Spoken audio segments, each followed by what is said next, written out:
Sósimo Carrera Monge dará fiel cumplimiento a la construcción de esta buena infraestructura en el distrito de Pichanaki.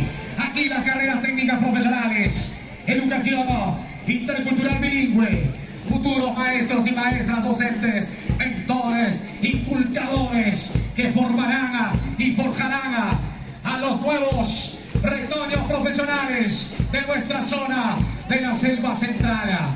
Otra de las carreras técnicas en esta oportunidad, otra de las carreras profesionales, facultada, señoras y señores, de educación intercultural bilingüe.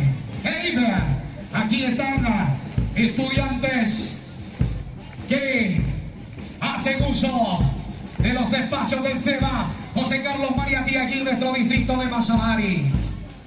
Aquí están los estudiantes mazamarinos, futuros profesionales de esta Casa Superior de Estudios, Universidad Nacional Intercultural de la Selva Central, Juan Santos Atahualpa.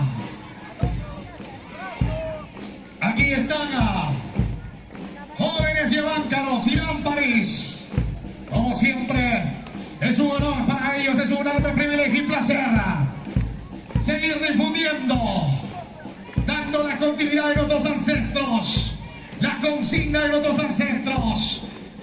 Primero, la defensa de los territorios de los pueblos originarios. Y segundo, defender nuestra costumbre, nuestra idiosincrasia, nuestra vivencia del día a día de las comunidades indígenas, Ayanica, Novasiguentas y Caquintes. Aquí están los futuros maestros y maestras de la facultad, la carrera profesional, educación intercultural bilingüe de esta Casa Superior de Estudios. Señoras y señores, ellos egresan con el grado de licenciado en educación. Por eso señalamos que en este mundo globalizado la competencia es fuerte y ardua. Aquí en el que se queda pierde. Y que lógicamente nuestros egresantes de las universidades, principalmente Juan Santos Atahualpa, continúan con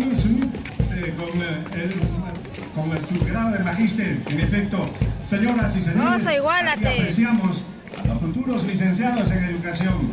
Es la institución educativa de nivel superior Juan Santos Atahualpa, Educación Intercultural Bilingüe, filial Satipo. Hoy por hoy no podemos tener más justificación de que no existen maestros bilingües.